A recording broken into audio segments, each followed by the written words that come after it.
মধ্যপ্রাচ্যের দেশ কাতারে আজ উদযাপিত হয়েছে পবিত্র ঈদ উল ফিতর।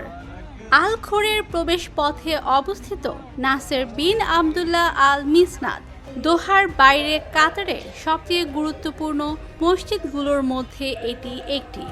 এই মসজিদে বিভিন্ন দেশ থেকে আগত হাজার হাজার প্রবাসীরা একত্রে আজ ঈদ উল ফিতরের নামাজ আদায় করেন। রবিবার স্থানীয় সময় ভোর ৫টা ৪৫ কাতারের সব ঈদগাহ ও মসজিদে একই সময় ঈদের জামাত অনুষ্ঠিত হয়। কাতারে ৬৪২টি বিভিন্ন মসজিদ ও ঈদগাহ মাঠে এবারের ঈদের জামাত অনুষ্ঠিত হয়েছে।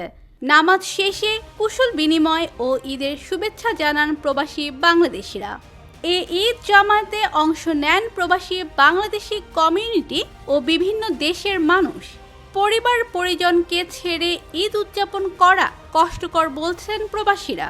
একজন প্রবাসী বাংলাদেশি মোহাম্মদ সুজন বলেন, এই দেশের ঈদ উদযাপন করাটা অনেক কষ্টের।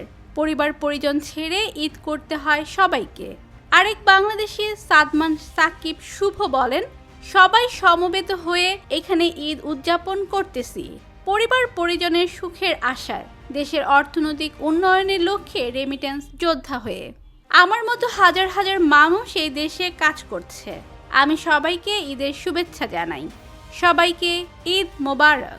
আরেক প্রবাসী মোহাম্মদ ফারুক বলেন, প্রবাস জীবনটা অনেক কষ্টের হলেও একসাথে হাজার হাজার প্রবাসী মুসল্লিদের মাঝে ঈদ ভাগাভাগি কুশল বিনিময় করাটা অনেক আনন্দময় মুহূর্ত।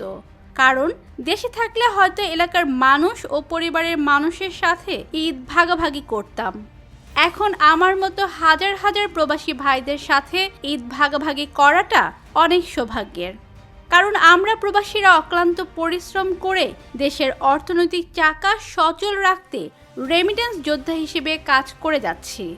কাতার আল খোর নাসের বিন আবদুল্লাহ আল মিসনাদ জামে মসজিদে ঈদ উল ফিতরের সালাত শেষে ডিপি বাংলা নিউজের মাধ্যমে মোহাম্মদ আরিফ, শামীম, কাউসার, মিশান, সুয়েব, নাহিদ দেশ এবং প্রবাসীদের মঙ্গলের জন্য দোয়া কামনা করেন এবং সবাইকে ঈদের শুভেচ্ছা জানাই।